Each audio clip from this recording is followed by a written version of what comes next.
तुम्हारे ही बेहुदा मशवरा था पार्क में बुलाने का। वाह, और जो तुमने इंतहाई अक्लमंदाना डिसीजन लिया था दोनों को छोड़ के पार्क से निकलने का, मैंने मना भी किया था। मुझे क्या पता था कि अब्बा मियाँ देख लेंगे और बीअम्मा को बता देंगे। लेकिन मुझे पता था, जब भी तुम जिद करके अपनी बात मनवाती हो ना, हमेशा नुकसान ही उठाती हो। अपनी जबान को जरा कंट्रोल में रखो और अब बताओ करना क्या है। करेंगे तो बेटा आप खुल के जलील हम दोनों को, बीअम्मा और अब्बा मियाँ। बीअम्मा का तो बस नहीं चल रहा था कि मुझे गोली मार दे। मैं तो सोच रहा हूँ 2-4 दिन के लिए ना अंडरग्राउंड हो जाऊं। कल तो बड़े दावे कर रहे थे कि ये कर दूंगा वो कर दूंगा। वो मैं अपने बारे में कह रहा था, पर आई आग में कूदकर खुद को जलाना कोई दानिशमंदी का काम नहीं है।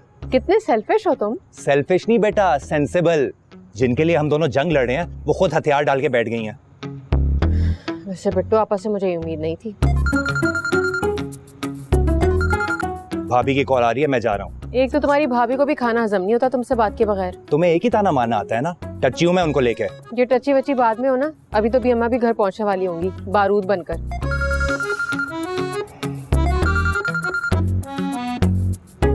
जी भाभी आ रहा हूँ मैं।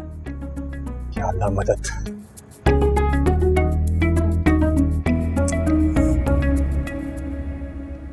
तुम मानो के साथ मिलके क्या हरकतें करते फिर रहे हो? क्या किया मैंने? तुम कुक्कू मामू को लेके नहीं गए थे पार्क में? जी। बताओ इसे कि शर्म और हया भी किसी चीज का नाम है। अब ये काम करवाएगा इस उम्र में अपनी फूफी से? क्या कह दिया कुकू मामू ने? कह रहा है कि इनकार कर दो इस रिश्ते से। हाँ तो वो मना लेता है अम्मी को, हम करवा देंगे इनकार। बताती हूँ मैं मुन्ने को उसके मुन्ने की हरकतें। कुछ खुदा का खौफ करें भी अम्मा, सब जानते हैं कुकू मामू और बिट्टू आपा के दिल का हाल। और सब ये भी जानते हैं कि कितना बुक्स पाल रखा है तन्नो ने मेरी बच्ची के खिलाफ। अगर उसे अपने भाई की खुशी का इतना ही एहतराम होता तो क्या जुबान टूटती थी रिश्ता मांगते हुए? ठीक कह रही हैं भी अम्मा। जाओ, अब सर पर क्यों खड़े हो? जो चांद चढ़ाना था वो तो तुमने चढ़ा लिया। पता नहीं क्यों आप दोनों प्यार की दुश्मन बनी हुई हैं। भी अम्मा गुस्सा थूक देना और मुन्ने चचा को कुछ ना बताइएगा। जानती तो है तूफान खड़ा कर देंगे पूरे घर में। मैं पागल थोड़ा ही हूँ जो बताऊंगी। और तुम भी ना इसी तरह खींच के रखो, हर वक्त बच्चा बना रहता है। जी। और सलीका को भी मत बताना वरना मिलके फिर ये हम पे शुरू हो जाएगी। आप बेफिक्र हैं, मैं नहीं बताऊंगी।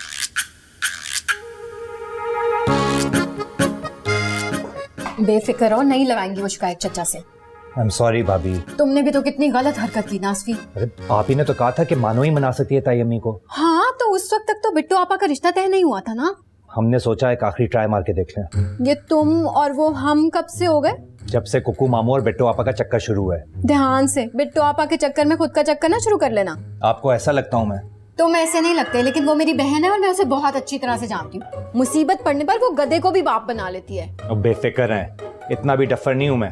इतने भी अक्लमंद नहीं हो जितना खुद को समझते हो। चच्ची को कहती हूँ तुम्हारे लिए लड़की ढूंढ ले आओ। क्यों? बीवी ने आके मुझे होशियारी सिखानी है? शादी तो 100% आपकी मर्जी से करूंगा मैं। सोच लो, बहुत बड़ी बात कर रहे हो। आपसे दोस्ती और मोहब्बत का रिश्ता है मेरा, सोच के इस रिश्ते की इंसल्ट क्यों करूं मैं? और बीच में कोई मोहब्बत का सीन ऑन हो गया तो? अरे अपनी भाभी पे 100 मोहब्बतें कुर्बान, आप हुक्म तो कीजिएगा। सही है। शुरू हो गई देवर भाभी की शूटिंग। और एक्स्ट्रास भी टपक पड़े। भाभी ऐसे आपको जलने की बू नहीं आ रही? ओह गॉड, चने रखे थे किचन में, जल गए होंगे। वेरी सैड, जाया हो गई तुम्हारी ठंडी कॉमेडी। आपके सामने ना किसी का चिराग भी जल नहीं सकता माई बाप। चलो